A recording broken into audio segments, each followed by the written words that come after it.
नमस्कार। एक सवाल है जो आजकल भारत के कई घरों में सोचा जा रहा है कि किचन के लिए क्या बेहतर है, वो पारंपरिक लाल सिलेंडर यानी एलपीजी या फिर दीवार से आती सीधी पाइपलाइन यानी पीएनजी। चलिए आज इसी को समझते हैं। हाँ, यही तो वो दुविधा है। एक तरफ खाना बनाते बनाते सिलेंडर खत्म हो जाने का डर और दूसरी तरफ पाइपलाइन से मिलने वाला वो सुकून कि गैस कभी खत्म ही नहीं होगी। चलिए आज इस पूरी कहानी को ना जरा करीब से देखते हैं। तो इस दुविधा का सही जवाब ढूंढने के लिए ना पहले पीएनजी को समझना बहुत जरूरी है। और इसकी कहानी तो लाखों साल पहले शुरू होती है। तो ये पीएनजी आखिर है क्या चीज? देखिए, ये मुख्य रूप से मीथेन गैस है।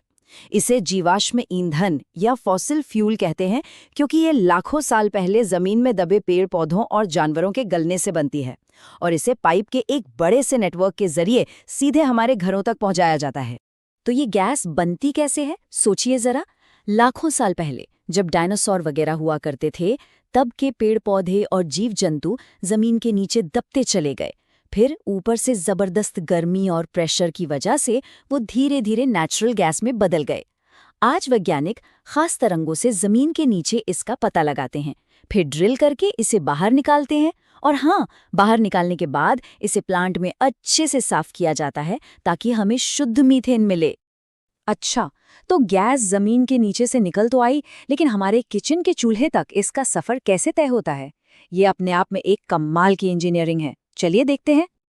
देखिए, ये एक पूरा जाल है। सबसे पहले बड़ी बड़ी मेन पाइपलाइनें हाई प्रेशर पर गैस को एक जगह से शहरों तक लेकर आती हैं। फिर शहर के बाहर एक सिटी गेट स्टेशन होता है जहां इसका प्रेशर कम किया जाता है ताकि ये घरों के लिए सेफ हो जाए। इसके बाद ये गैस कॉलोनियों और मोहल्लों के पाइप नेटवर्क से होते हुए आखिरकार हमारे घर के बाहर लगे मीटर तक पहुंच जाती है। और फिर किचन में यहाँ एक बहुत जरूरी बात, आपको पता है, नेचुरल गैस की अपनी कोई महक नहीं होती। ये तो गंधहीन होती है। तो फिर लीक होने पर वो अजीब सी महक कहाँ से आती है? असल में सेफ्टी के लिए इसमें जानबूझकर एक केमिकल मिलाया जाता है ताकि लीक हो तो हमें तुरंत गंध से पता चल जाए। तो चलिए अब आते हैं असली महामुकाबले पर, पीएनजी बनाम एलपीजी। एक एक करके उन सभी जरूरी बातों पर गौर करेंगे जो एक परिवार के लिए सबसे ज्यादा मायने रखती हैं। तो सबसे पहला और सबसे जरूरी पॉइंट, सेफ्टी। देखिए, जो सिलेंडर वाली गैस यानी एलपीजी होती है वो हवा से भारी होती है। मतलब अगर वो लीक हुई तो नीचे फर्श पर एक परत बना लेती है जिससे ब्लास्ट का खतरा बढ़ जाता है। वहीं दूसरी तरफ पीएनजी हवा से हल्की होती है। अगर ये लीक होती है तो ये फौरन ऊपर उठकर हवा में फैल जाती है और बस यही एक फर्क इसे बहुत ज्यादा सेफ बना देता है।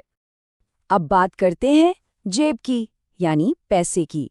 दिल्ली का एक अंदाजा लें तो जहां एक एलपीजी सिलेंडर करीब 913 रुपए का पड़ता है, वहीं उतना ही खाना पकाने के लिए पीएनजी का महीने का बिल लगभग 500 रुपए के आसपास आता है।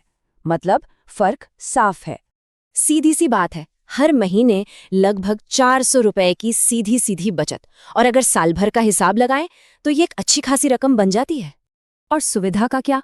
एलपीजी का मतलब है सिलेंडर बुक कराओ, डिलीवरी वाले का इंतजार करो, भारी सिलेंडर उठाकर किचन में रखो और हमेशा ये टेंशन कि कहीं बीच में ही खत्म ना हो जाए। वहीं पीएनजी, वो तो 24 घंटे चालू है, बिल्कुल पानी के नल की तरह। कोई स्टोरेज का झंझट नहीं, जितना इस्तेमाल किया महीने के आखिर में उतना ही बिल चुका दिया, सेम टू सेम बिजली के बिल जैसा।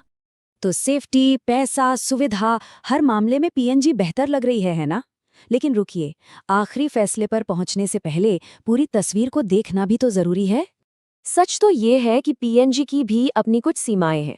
जैसे इसे लगवाने का शुरुआती खर्च 1500 से 3000 तक आ सकता है।